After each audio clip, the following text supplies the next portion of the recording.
All right, can you guys see my slides okay? And can you hear me okay? Yep. All right, great. Mhm. Well, thanks for having me, everyone. Happy early Thanksgiving. Some of you may remember me from my time at the iLab. I spent the better part of the last 4 years building programs for founders like yourselves. Launched the first ever Harvard Alumni Accelerator program called LaunchLabX. And I gave this talk a couple weeks ago to the latest cohort. And I named it How to Make a Pitch in 3 Simple Steps. Pre-internet days where we had to like go to books to learn things, wild times. There was a book out that was like best college application essays ever. And one of the ones that always stood out, it like sort of won all the awards, and people often tried to copy it, was this application essay that was told through a family recipe for, I think it was blueberry muffins. And it was basically like answering the question of, you know, how do you, where do you think you're going to be in 20 years or whatever? Essentially, like, why should a school like Harvard take a chance on this person through the lens of this blueberry muffin recipe? And it was super successful. And there's probably a bunch of reasons. I mean, it was different, it was unexpected, so it stood out from the crowd. But I think ultimately the number one reason was that blueberry muffin recipe was really just a great canvas for telling a great story, and just really made it easy for the judge, in this case, you know, the decision committee, to connect with the author. I'm not going to continue the metaphor throughout the rest of the talk. I'm gonna leave it there, and we'll circle back to why I think that's interesting when you think about how to craft your pitch. And I have to start with like a secret. And the secret that I always tell people, the secret to pitching, is that it's not about what you think it is. Most people assume, and frankly, most people are told, that if you're going to do well in a pitch competition, or if you're going to do well in a pitch in front of an investor, or if you're going to do well in a pitch in front of a potential customer, that the way each of those people are going to decide whether to sort of give you the winning score, if you will, is based on the merit of your idea, or in the venture capitalist case, how much traction you have. In the pitch competition case, all of the, you know, there'll be a rubric or a scorecard. And I'll tell you, the secret is that none of that matters. That maybe at best, that's not really fair. Maybe it matters like 1%, but the 99% that really matters is who can make the judges, who can make the customer, who can make the investor, who makes the audience on the other end of that pitch believe. And it's a lot harder to do on Zoom. So, you know, I know that sounds unfair, but you got to get used to life is obviously not fair. So don't let that get in your head and sort of move past it. You know, the thing that's interesting about that, from my perspective, is that it basically means that what everybody tells you makes a good pitch is like the 1%, not the 99%. So what I want to try to do, and I'll play that game too, I'll give you resources along the way of things that I think are good, helpful, you know, helpful tips for you to feel good about what you're pitching. But at the end of the day, I want to try to talk to you about what I think is the much more important stuff. And it's basically this. It's how do you unlock the best performance that you could possibly unlock for yourself? How can you literally channel your inner Lin-Manuel Miranda? When you think like pitching a startup is hard, like imagine what he had to go through. And again, I'm not trying to, you know, there's obviously a lot bigger problems that people have had to go through in the world. But just imagine how hard it was to pitch a, you know, rock opera or a musical opera about, you know, Alexander Hamilton. And you start to realize that, man, if he could sell that, you know, performers can sell pretty much anything. And that's ultimately the lens, I think, through which you want to think of yourself. And there's like a secret before I get to the 3 steps, and I promise I will.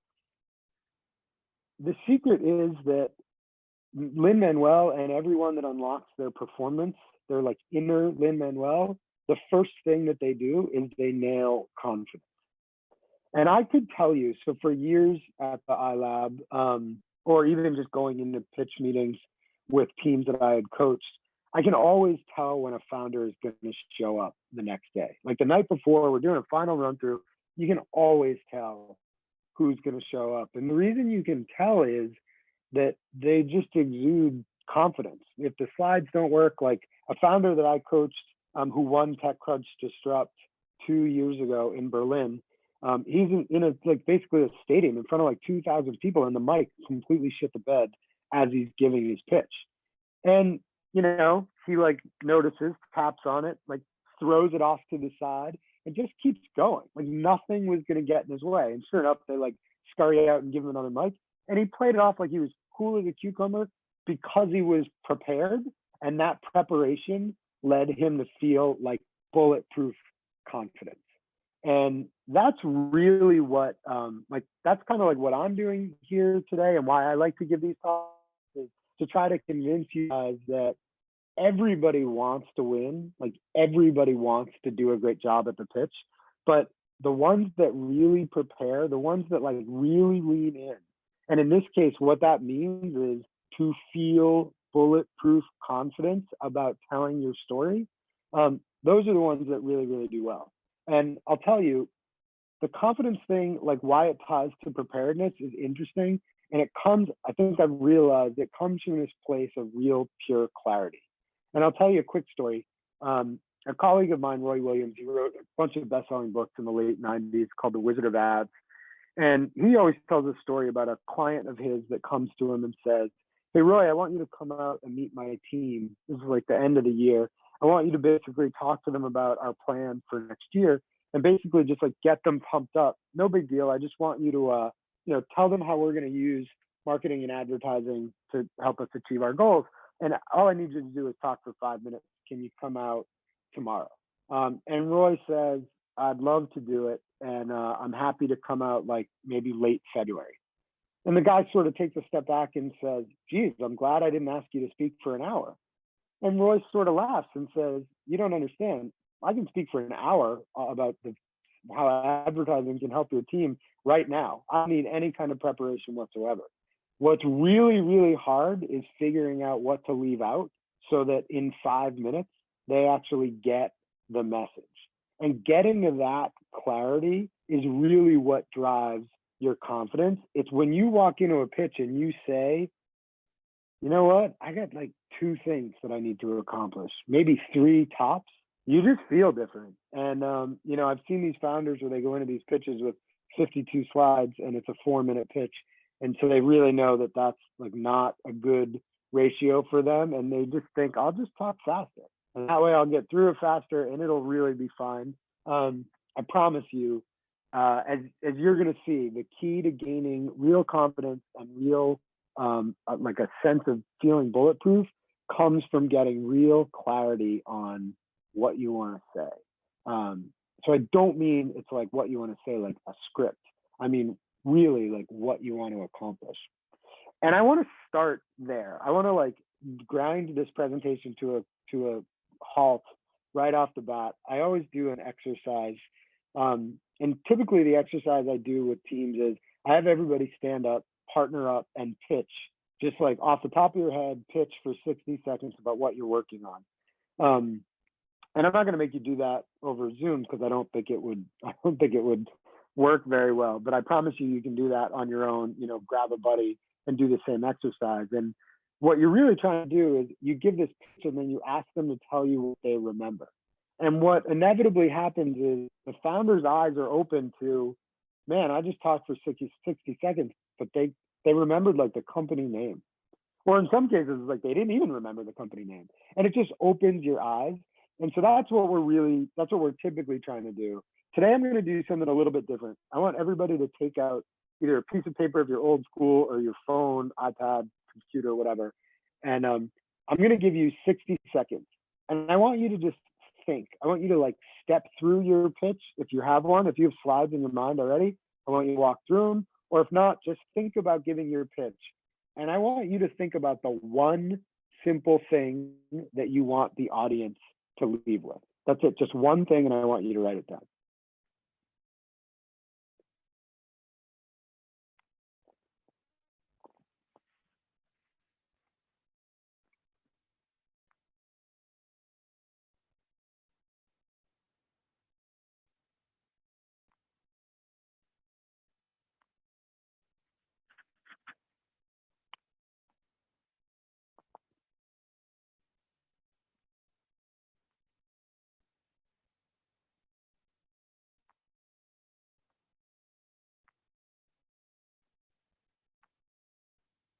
All right, I'll give you 10 more seconds.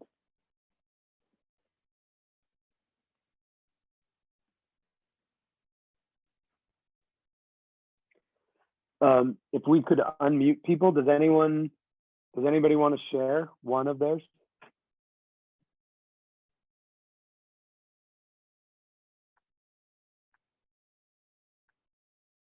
No brave souls? I can go. I struggled with this one quite a bit, which it reflects my lack of clarity, so I know what to work on. But I think generally we would like them to take away like the urgency of the problem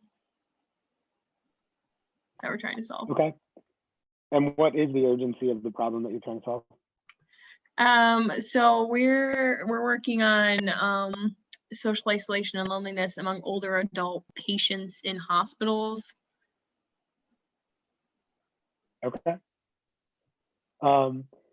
Thank you for sharing. I know it takes courage. We'll end on that, but I know it takes courage to put yourself out there, especially when you feel like you're not prepared. And I'll just say, you're not alone. I think like most other people's silences probably indicates that they're in a similar position. So let's try to move forward from there and say, let's try to give you some tactical things that can help with that clarity. But just know that the more you practice it, the better you will feel. And when I say practice it, I don't mean practice the pitch. I mean, even just like that exercise. The more you think about it, the more you work on refining, the more that clarity starts to show itself. So I have a couple things that I want to do today. One of them we basically just did, and it was great that you. What was your name? Olivia. Olivia. It was great that Olivia just like took the bullet for all of us. She basically opened our eyes to where I think most of us probably stand today. So that was number one. And number two is I really just want to impress upon you or persuade you to keep doing what you just did to basically prepare. Because I've already sort of given you my pitch for the benefits that you'll receive from preparation, the feeling of confidence that comes with it, and the feeling of clarity. But I really think that matters a whole lot more than people realize. And the funny thing about preparation is the closer you get to your deadline, the harder it's going to be to resist like just diving into slides. So now's really the time that you have it. Does anybody want to share things that they're hoping to learn, specific things? We obviously can't edit the slides on the fly, and we'll do questions at the end if you have them. But if I know things that you're curious about, I can sort of weave it into the story as we go. So does anybody have any burning questions or any things that they would love to cover today?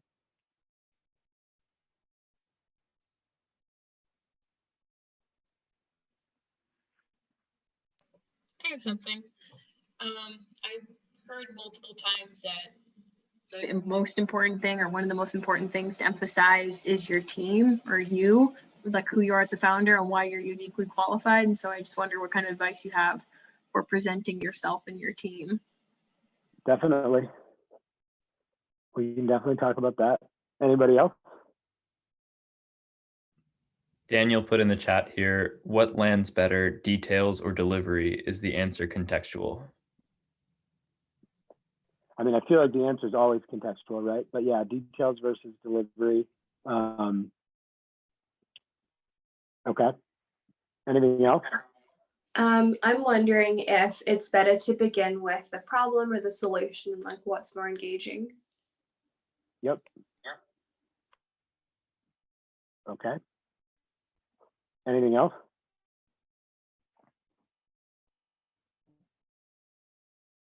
Maybe like what to actually put on the slides of a pitch deck.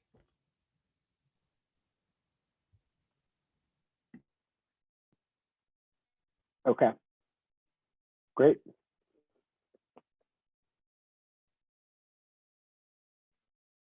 All right. We can totally cover all of those. And if more questions come up, one, feel free to interrupt. You're not going to throw me off flow. But we can also do questions at the end. So I promised you 3 simple steps. What do all the greatest stories ever told have in common?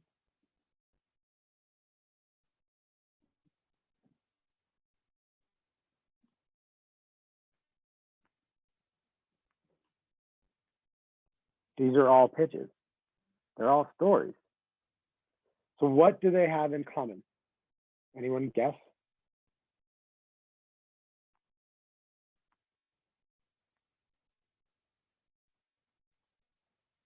They all start with conflict.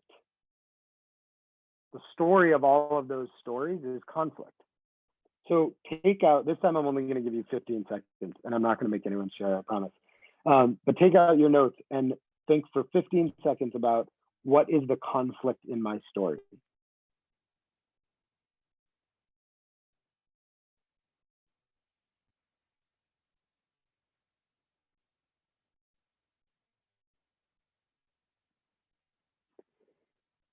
If we were in the room together, I would ask, like, show of hands, how many people have any idea what their conflict is? And usually almost everyone's hands go up as like, I have no clue.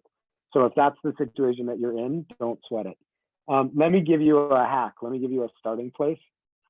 One of the best conflicts for a startup pitch is the status quo applied to the industry that you're disrupting. Put another way, I would call this the why the industry is in need of disrupting. Like, what's the change that you need to see in the world? Why is it that the status quo blows? There's usually a ton of conflict in that. And if there isn't, I would say that might be a signal that you need to go back and do either like a deeper 5 whys exercise or do some more broad customer development, customer discovery. If you can't easily put your finger on a status quo that needs changing in your industry, I think that's a bigger problem than like a pitch problem. But many times we sit and we think about the status quo in our industry and we can say, oh, yeah, actually, I can totally see how the old way it used to be done versus what we believe the new way is. And there's your conflict. And once you have your conflict, what you want to do is you want to villainize it. You want to name it. You want to explain in plain, simple English what the old way is that your industry is sort of, has been doing since time immemorial. And what your new way, not even what your new way, just like why that's that. And this basically brings us to your first red light. And this is, for asking about like, do we begin with the problem or the solution? Like this one's for you. Right off the bat, if you can't get your audience to answer the question in their mind, so what?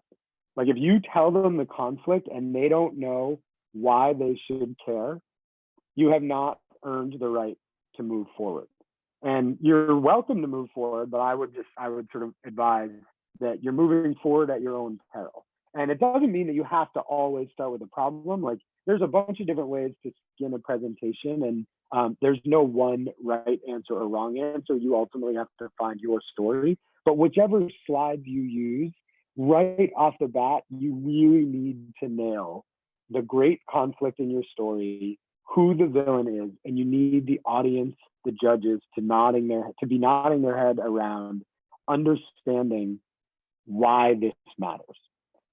And usually you don't do that with the idea at all. You do that with a recognition of what's wrong with the current state of things. And again, this is a lot harder to do over Zoom, but what you're looking for, you're telling a story, but like I'm looking at your faces right now, and I'm looking for recognition that the idea is like sinking in, that you're grokking it before you move on. And that's a really, really important thing to do when you're pitching in any kind of competition, is make the best use of the available time that you have. And there are certain things that are foundational that you're building on top of. And this is like the biggest one. Like this sets up the whole thing.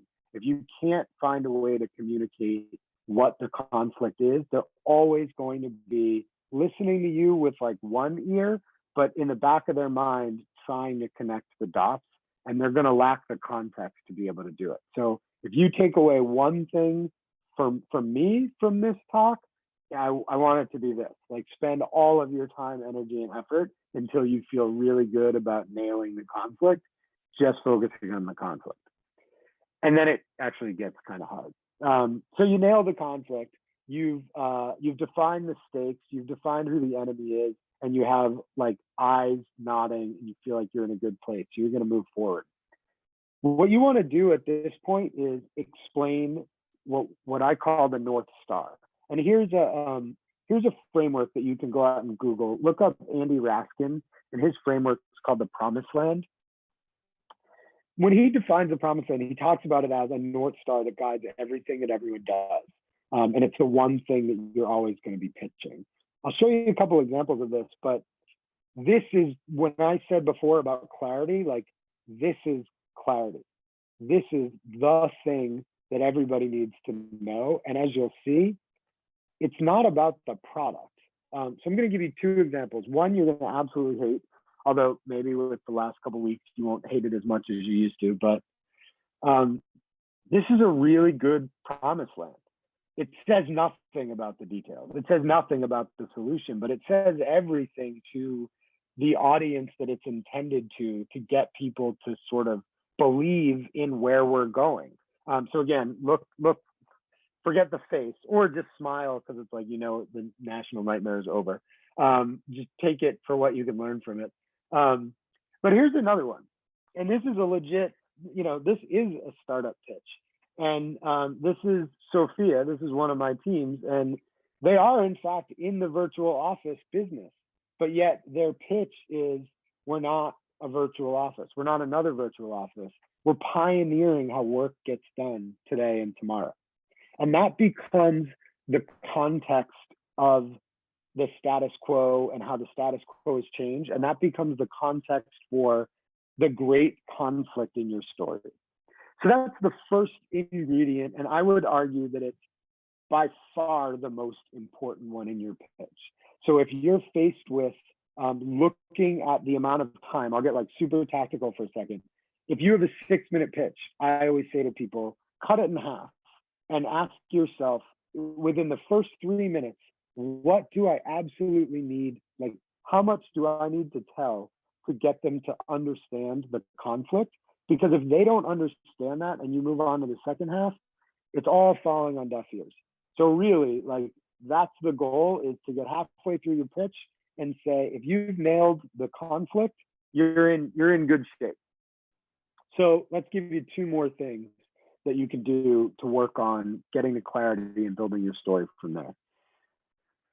The second one is, you have your conflict nailed, you have your enemy named, you've defined your promised land. So now you got to give them a simple argument. And who's the them, and what do I mean by a simple argument? The them is the audience, and the simple argument is the bridge.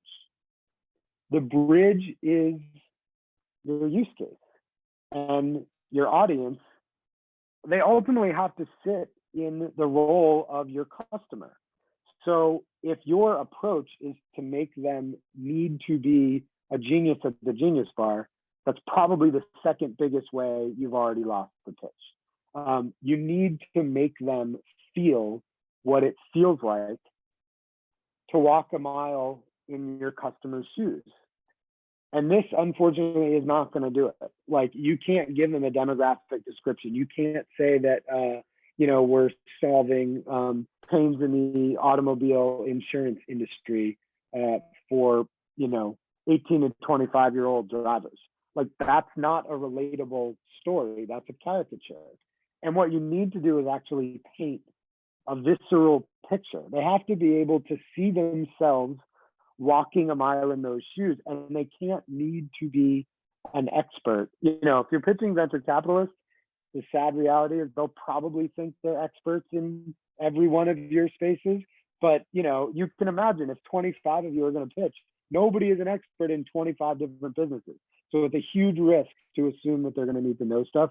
You're much better off going with a simple story of who the customer is and walking them through a use case for how they can relate to your conflict. Now, what do I mean by that? And what's like a simple thing? What I mean and why we call it a bridge is you're trying to connect dots for them.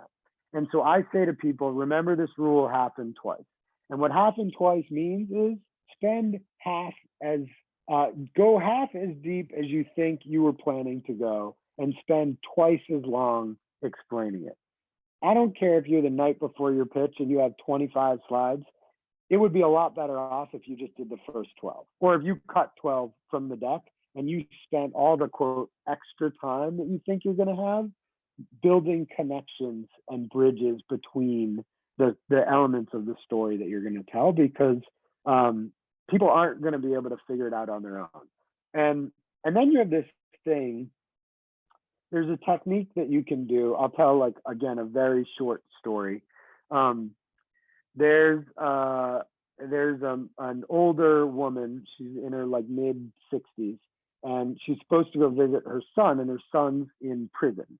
And she's been up all night working in the garden, tilling the fields, if you will. And she's very upset because she's not going to get to go visit her son. And so she writes him a letter, and she says, I'm sorry that I couldn't come to visit you today, but my back is really killing me from all the work I've been doing in the garden. And a day goes by, and she gets a letter back from her son, and it just says, Mom, don't dig in the garden, period. An hour goes by, and there's a barging, knock on the door barges open, police come in, and they tear up the backyard. And they don't find anything, and they leave. What happened? You guys have a sense. You have a mental picture in your head of what happened. So here's the end of the story. The lady gets a letter a couple days later from her son, and it says, apologies for the dirt on the rug. It was the best I could do on short notice to help with your gardening. The point is, your brain can fill in the blanks if you lead people to the story. So you don't need to know that the son figured out a way to help his mom because he couldn't get out of prison. I mean, it's a ridiculous metaphor, or it's a ridiculous story, but you don't need to like have it all spelled out for you. You can make those logical leaps if you tee them up. And it's actually like there's something about the mystery that will keep people engaged. The problem is it's like a double-edged sword. If you ask them to make leaps that they don't understand how to make because you haven't set up the customer profile well enough, or you haven't given them a use case that they can understand, all those mysterious, leaping points become cognitive dissonance. And that's not what you're looking for. So let me show you an example of like simplicity in action. You're selling a high-tech product called Twilio, and you just say, there's no way I'm going to be able to simplify what we do for executives that are going to buy our platform. I know what we'll do. We'll literally just point them in the direction of who on their team knows what we do. It's like a very bold, it shows a lot of conviction and a lot of confidence. And obviously you need a market leading position to do it. Someone did a Super Bowl ad like years ago, and it was basically like Google us. Same kind of thing. But the idea is it's a very, very simple message when you just point out who they should go talk to and leave them in just sort of trust. And that's the thing about the use case, is the thing that you have to understand is everybody always thinks it's about, like, whether this is a details versus delivery, or beginning with the problem or the solution, everybody always assumes that it's about the idea, it's about the solution. I have to tell you how the sausage is made. When in reality, it's not about the function. It really is, at the end of the day, it's about the adoption of the function. So what that means is, it's the thing about the use case and the bridge is, even if they don't know the details of how your product works, if they can imagine who the customer is, and going back to the conflict, they can imagine the way that customer used to do the thing that you want them to do. And now they can see a vision for how they would do, how they're like dogs would eat the dog food today. They immediately find themselves believing in your solution, even though you haven't really told them. Maybe you've told them some of the details, but you haven't told them all of the details. Because the problem with telling them all the details is, it's usually way more complicated, way more complex, and it's really, really hard for people to understand. So I want to do the same thing. I want to go back to your piece of paper, and I'll give you another 15 seconds, and just try to jot down like a bullet point of what you think the use case is, the customer and use case that you think you want the audience to really grok at the end of your pitch.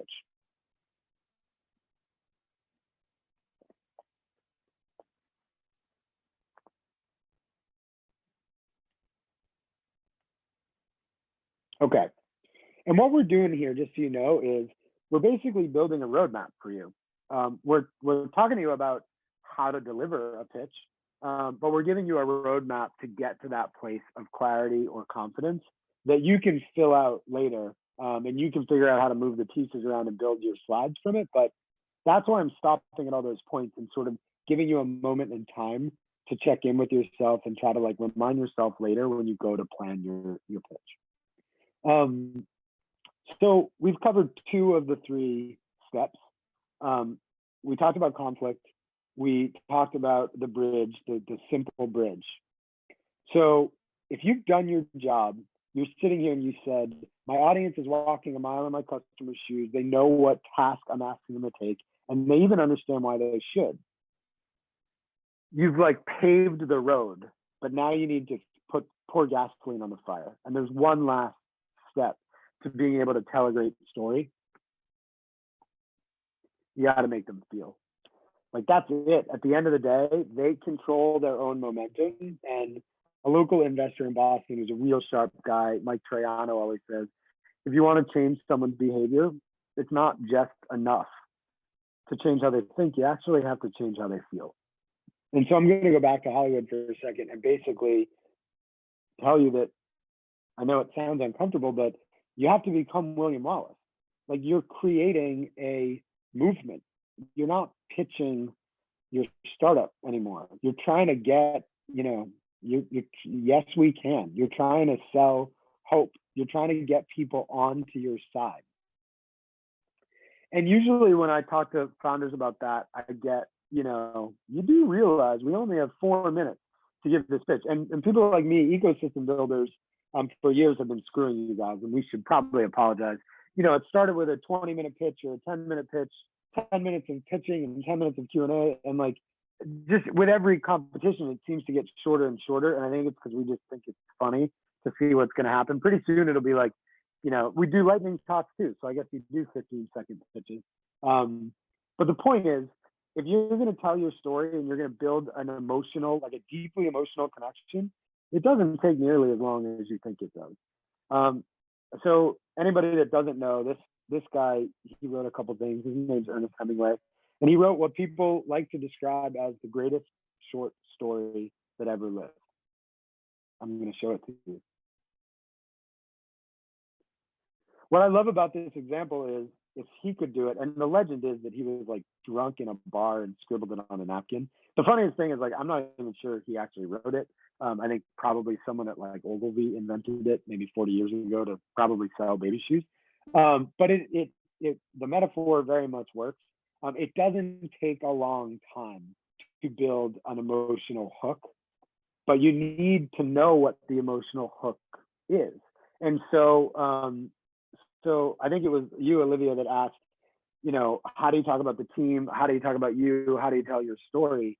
And, you know, the best person to talk about this, does everybody know who this gentleman is? If you didn't know Hemingway, maybe you know a more modern example. So this is Simon Sinek, and there's another resource I'll give you. Spend 20 minutes, go look up the TED Talk, his original TED Talk called Start With Why. You don't have to read the book. The book is literally like 200 pages of a 20-minute TED Talk, and the last line might as well be like, thank you for coming to my TED Talk. I mean, it's the exact same content, so save yourself the time. But it really is brilliant because it will open your eyes to the way you've probably been communicating for much of your life is possibly backwards, and there's definitely a much better way. And so one of the things he says in that talk is that people don't buy what you do, they buy why you do it. And so when you talk about your team or yourself or your origin story, what we're really talking about in setting up the conflict and in creating an emotional arc or an emotional hook, the easiest way to create an emotional hook for your audience is to talk about yourself. And not to talk about yourself in the I go to Harvard or this, you know, this is my backstory, but to talk about why you need to see this, like need to see this change in the world. Why are you willing to spend 10 years of your life working on something that, and this is not me judging, this is just straight math, 95% of your peers are going to fail. There's no good reason to start a startup. And yet you're all doing it because you have like a bad reason, which is actually good. It's called, you know that you're living your life. You only get one of them. And if you're going to spend 10 years like really going after something, yeah, you probably have a really strong, really emotional, really persuasive story in there. And what you need to do is just find it, pull it out of you. And to show you that all good ideas are derivative and basically just rip-offs. Simon Sinek did not invent this. This is Teddy Roosevelt, and his version of it was nobody cares what you think until they know how much you care. And it's basically the same thing, and it's 100% true. So in my book, what you really need to do to get them to move is you need to give them a hook. You need to hit their heartstrings. And like, again, Olivia, in your case, I think you probably have a you story that talks about the why. You might also have a why story that talks about your audience as well. And when you can do that, it's like the holy grail because you're building, and that's why like you don't have to do this in order, but you're basically building a hook in from the get-go, and you're building your conflict in from like the get-go, and that can be really persuasive if you can pull it off. So last time, I promise, I'm going to give you 15 more seconds to add to your framework, your skeleton, and say, what do I think is the most emotional thing, like raw material that I have to try to tell this story?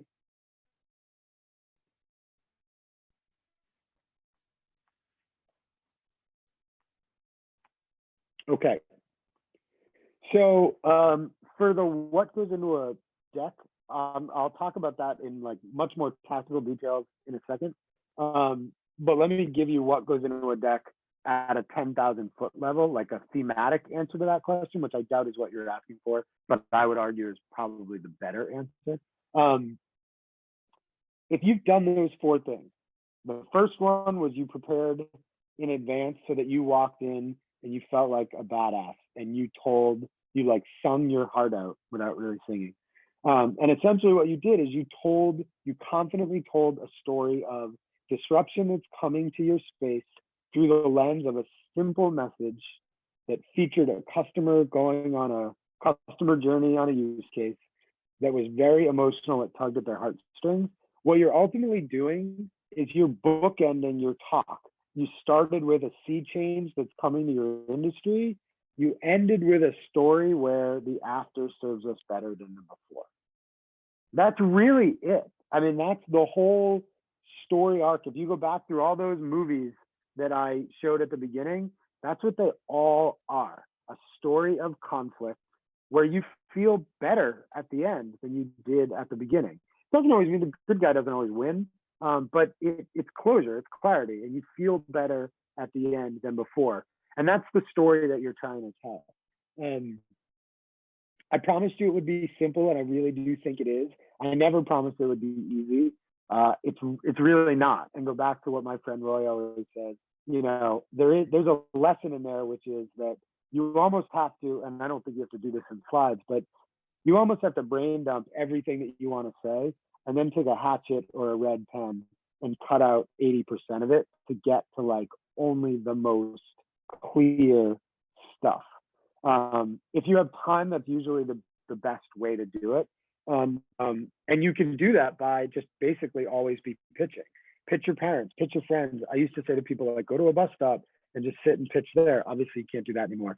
But you can find ways, like, sign up for lunch club and just pitch people every week, just random strangers, and let them know what, just work on your craft, and try to get to a place where the after serves better than the before.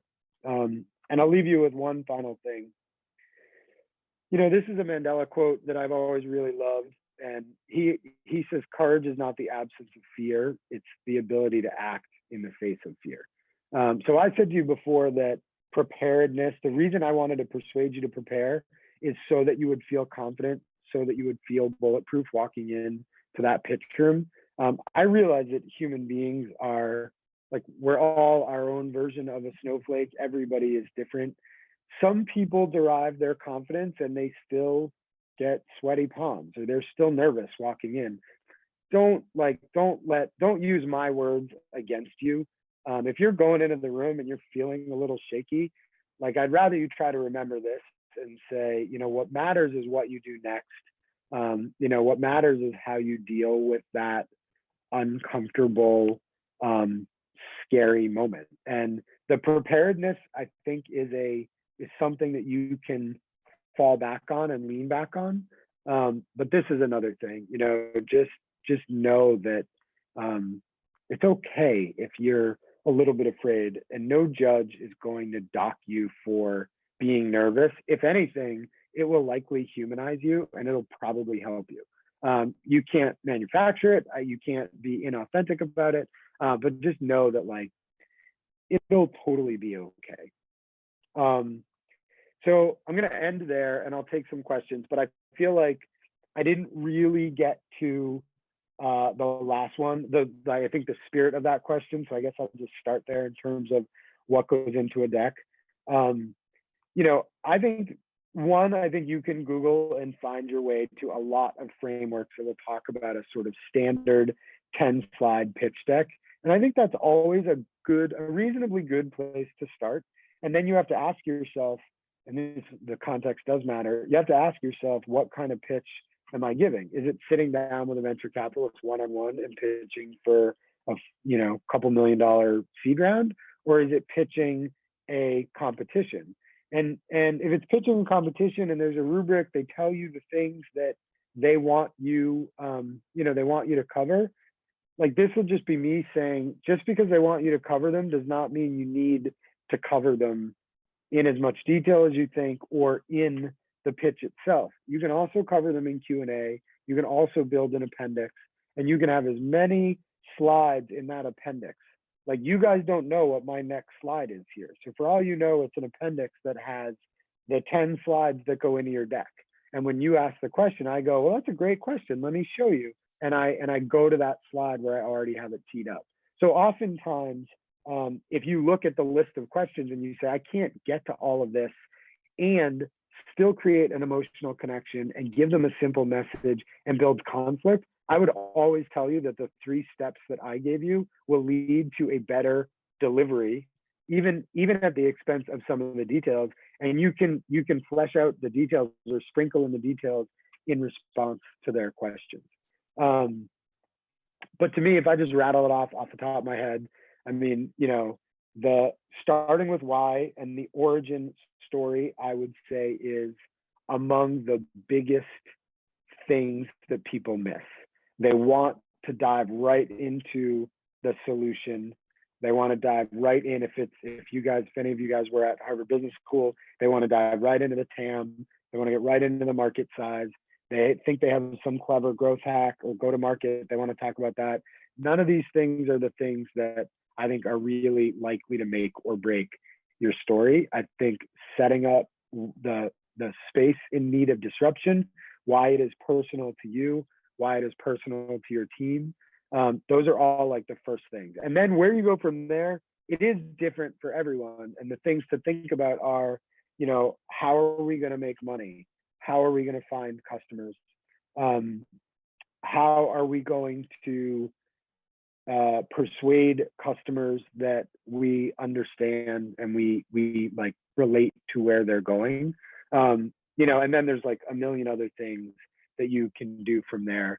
But those are, I think, the like most important ones in order, in like my order of importance. But your mileage will vary. So who else has any questions?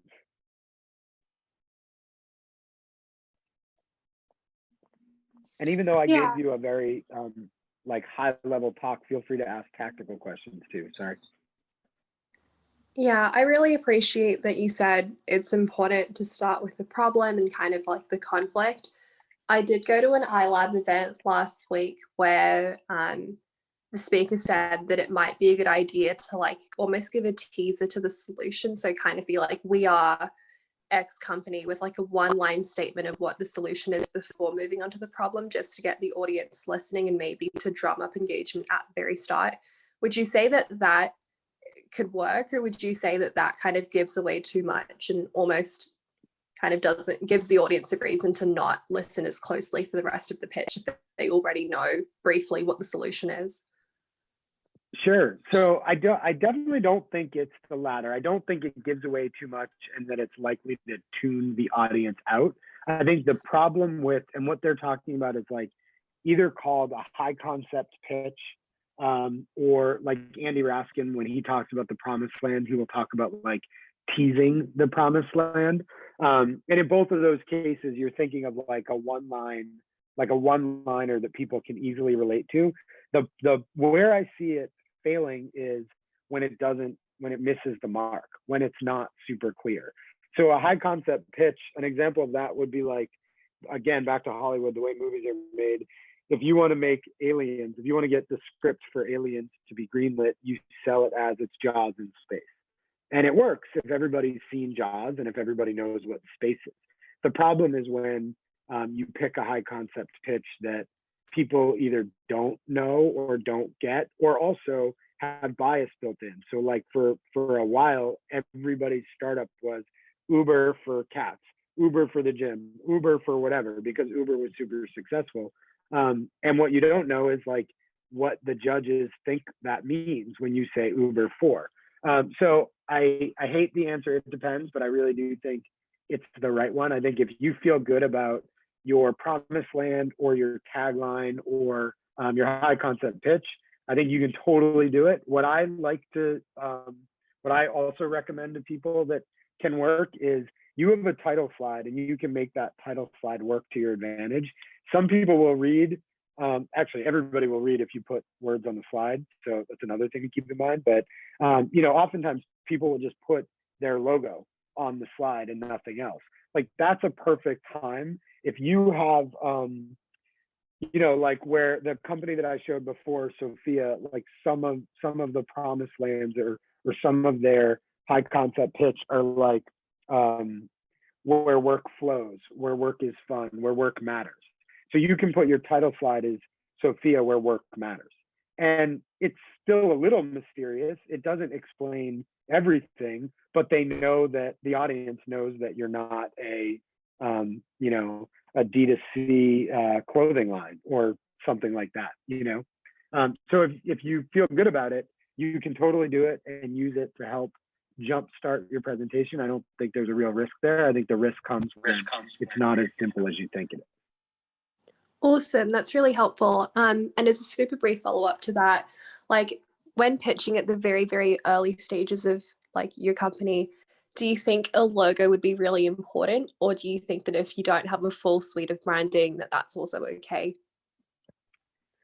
I think it's always okay. I mean, I think that people don't deal as well with the abstract. They deal much better with concrete. So I think that even if you create a logo for yourself that's going to change. I certainly wouldn't say you need to go out and spend a bunch of money, you know, to sort of create a concrete logo for yourself, just so that they don't have to struggle with, like, you know, what is it, you know, what do we call this? How do we personify it? You know, how do we talk about it with like the subjective case? But I don't, you know, I don't think you need like a full brand identity or anything like that. Awesome, that's so helpful. Thank you. Sure.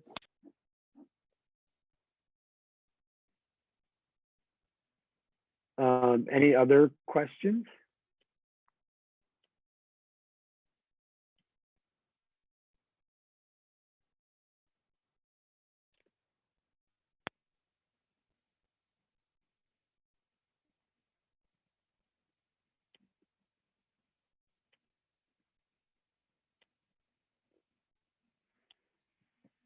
All right. Well, if not, I will, you know, feel free to share my contact info with anybody that's on the call, anybody that has follow-up questions or wants to, you know, ask anything. I'm always available to help. I'm always happy to help.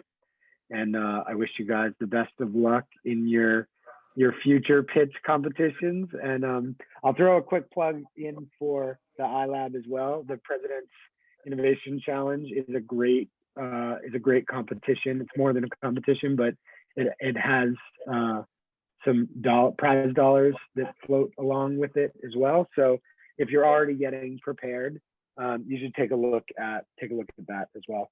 More in that case, like, more is more. It's open to any Harvard student, so you might as well take advantage.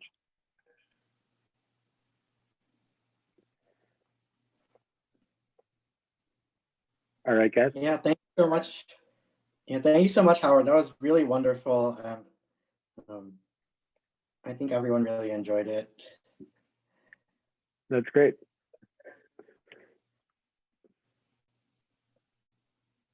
All right. I'll leave you to it. All All right. right. Yeah, thank you so much for your time. Yeah, and thanks for coming, everybody. Happy Thanksgiving. Enjoy your long weekend. Thank And, you. yeah. Bye.